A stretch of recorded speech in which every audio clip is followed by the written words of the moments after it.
Hello दोस्तों, आपका स्वागत है हमारे channel short news by Vineet में। दोस्तों, आज के आपके सामने मैं विनीत हूँ। दोस्तों, आज हम बात करेंगे अप्रवासियों के बारे में। हमारे प्रधानमंत्री जैसा कि लाल किले के प्राचीन से ये संदेश पूरे हिंदुस्तान में दिया कि कैसे इलीगल इमिग्रेंट हमारे देश की सुरक्षा और अखंडता के लिए एक बहुत बड़ा खतरा हो चुके हैं। दोस्तों, मैं तो कहूंगा ये नेशनल नहीं बल्कि अंतर्राष्ट्रीय मुद्दा है। अगर आप अमेरिका में देखें, चाहे इंग्लैंड में देखें, चाहे पूरे यूरोप में देखें, ये मुद्दा बहुत जोरों शोरों से उठाया जा रहा है।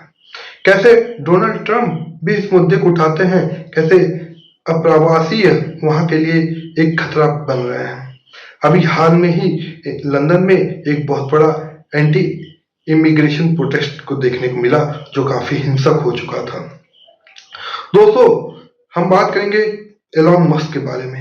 एलॉन मस्क ने भी बोला कैसे कैसे लेफ्ट की पार्टियां अप्रवासियों को अपने देश में बुलाती हैं और उनको होटल जैसा ट्रीटमेंट देती हैं और उनको अपनी पॉलिटिक्स में लाते हैं, उनको अपना वोट बैंक बनाते हैं।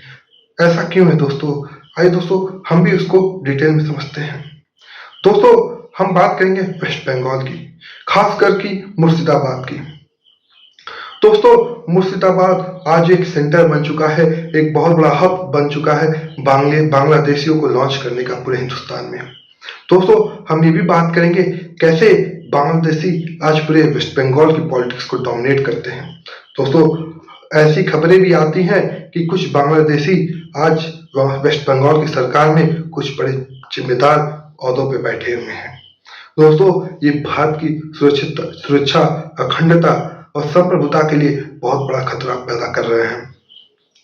दोस्तों, जहां जहां अप्रवासी बांग्लादेशी आ चुके हैं, इलीगल घुसपैठिए बैठ चुके हैं, वहां पे हम लोग अक्सर सांप्रदायिक दंगे देखने को मिलता है। अभी दोस्तों, हमने जल्द ही मुर्शिदाबाद में कैसे एक बड़ा दंगा देखने को मिला। दोस्तों, ये तो अभी शुरुआत है। दोस्तों, हम ये जो बांग्लादेशी हैं पूरे हिंदुस्तान में धीरे धीरे फैल चुके हैं। दोस्तों, ये नासूर हैं, ये कैंसर के रूप में पूरे हिंदुस्तान में फैल रहे हैं। ये कभी भी फट सकते हैं और पूरे हिंदुस्तान में सांप्रदायिक दंगे फैला सकते हैं। दोस्तों, अब हम बात करेंगे आसाम में धुबरी की। धुबरी एक ऐसा जिला है जो बांग्लादेश के सीमा तट से जुड़ा हुआ है और वहां पे दोस्तों लाखों की संख्या में इलीगल बांग्लादेशी और इलीगल रोहिंग्यास आके वहां पे बस गए। वहां पे टीन शेड बना के सरकारी संपत्तियों पे अपने आवास बना के रह रहे थे। ये तो हमारे चीफ मिनिस्टर के देन है, हेमंत बिश्व शर्मा जी का, जो काफी इस पॉलिसी को एग्रेसिव लेके बढ़ रहे हैं और उनको पुश बैक कर रहे हैं। दोस्तों, ये मुद्दा इतना संगीन है, इतना जटिल है कि हमारे प्रधानमंत्री जी को लाल किले के प्राचीन से इस बात को बोलना पड़ा। आप समझ सकते हैं ये मुद्दा कितना गहरा है।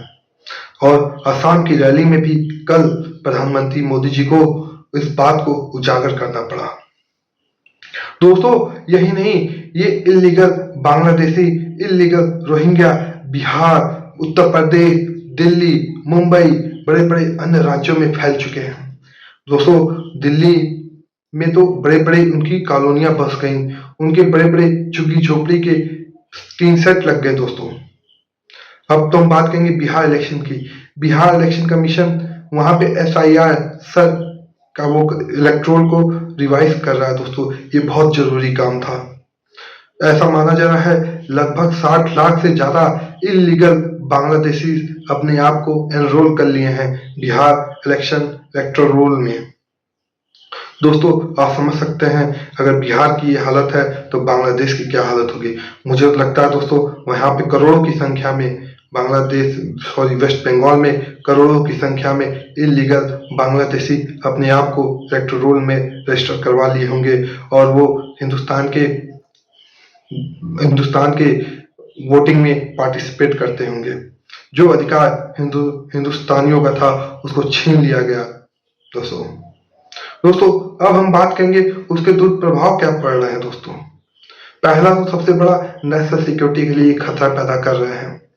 जैसे कि वो हमारे बॉर्डर स्टेट में धीरे धीरे घुस रहे हैं और बॉर्डर स्टेट में कल को अशांति क्रिएट करेंगे, सांप्रदायिक हिंसा पैदा करेंगे।